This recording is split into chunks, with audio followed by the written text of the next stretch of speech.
Lex Williams saw the body on the pavement as he approached Madison Street and Pulaski Road in October 2012. Claude Snulligan had been shot once in the back of the head for running afoul of the Black Souls, a street gang that operated a violent drug empire in its corner of Chicago's West Side, Cook County prosecutors say. Noticing an opportunity, Williams, a longtime drug dealer and police informant, called his police contact, and then Cornell Dawson, reputed to be the Black Souls' top leader. When Williams said he had seen Snulligan dead, "Dawson just told me it was a good day in the hood," Williams testified. As the trial of 6 alleged Black Souls leaders neared an end Tuesday in Cook County's first test of a state racketeering law, prosecutors hammered again and again on that line, "a good day in the hood," in closing arguments. Jurors began deliberating late Tuesday afternoon after listening to nearly 2 months of testimony. Snulligan's slaying sparked a lengthy investigation codenamed Operation 40 Calories, after the caliber of the gun that killed him. Williams secretly recorded hundreds of hours of conversations with the alleged Black Souls leaders. Police compiled evidence of slayings and beatings stretching back decades. The probe culminated in 2013 with the pre-dawn arrests of about 20 people. All but the 6 defendants on trial ultimately pleaded guilty. The Black Souls terrorized their corner of Chicago for years, Assistant State's Attorney Thomas Darman told jurors in a crowded courtroom, likening the gang to a business with a hierarchy that enforced its rules with violence. But attorneys for the 6 defendants called evidence of a sophisticated drug enterprise tenuous and warned of sweetheart deals that led to many of the prosecution witnesses to testify. In addition, they criticized the poor quality of the recorded conversations, telling jurors to be skeptical. Joining Dawson on trial are Taron Odom, whom Darman called the vice president, Duavon Spears, alleged to be a gang enforcer, and Anton Davis, Ulysses Polk and Clifton Lemon, all described as managers. All face charges under a state racketeering law that allows prosecutors to hold gang leaders accountable for the actions of underlings, allegedly multiple slayings and an expansive drug operation, in this case. The trial unfolded on a mammoth scale at the Leeton Criminal Court building. Jury selection alone took almost 2 weeks. More than 100 witnesses testified, and in excess of 800 pieces of evidence were introduced. Judge Michael McHale's usual courtroom was too small to accommodate the crowd of attorneys, so the case moved from week to larger courtrooms. Extra sheriff's deputies provided security, and spectators had to pass through a metal detector outside the courtroom's entrance, as well as in the courthouse lobby. Jurors will be sequestered overnight at a hotel until they reach a verdict, McHale said.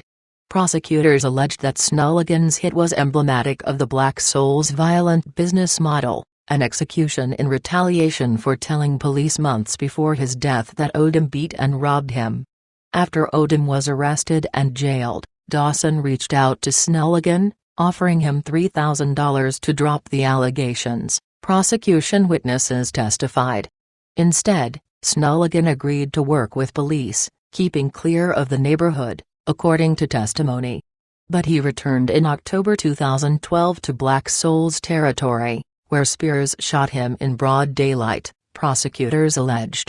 Jurors were shown photos of his body, with bright red blood spilling onto the pavement outside a Church's Chicken restaurant. On the stand last month, Alex Williams described the slaying in blunt terms. "Snulligan snitched, he got killed, essentially," he said. Claude Snulligan, who authorities say was robbed and beaten by Black Souls gang leaders, agreed to cooperate against them, then was killed in retaliation by the gang. Family photo Williams' cooperation was key to the prosecution case.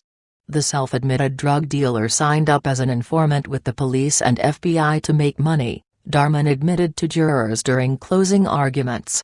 On Tuesday, Assistant State's Attorney John Mark called that money a terrific investment, given the valuable information Williams gave investigators.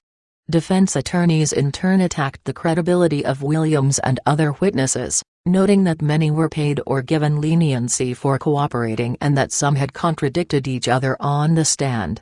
Williams in particular was painted as a con man, motivated by greed to tell prosecutors whatever they wanted to hear. No doubt he played the state, Michelle Truesdale, one of Odom's attorneys, said in closing arguments. But ladies and gentlemen of the jury, don't let him play you.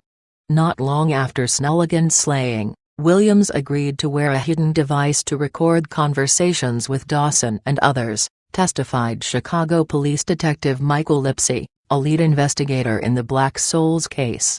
Police even bugged Dawson's van while he was at the United Center for a Bulls game.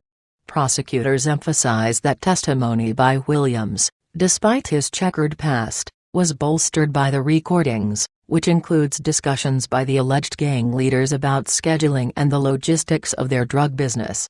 Darman summed up the substance of those recordings for jurors by saying, "Dope, dope, dope, dope, dope, murder, murder, kidnapping, dope, dope, dope." But at times the recordings played in court were nearly indecipherable, filled with background noise and static.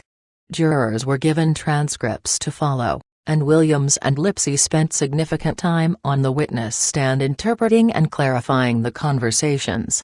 Defense attorneys encouraged jurors to be wary of their interpretations.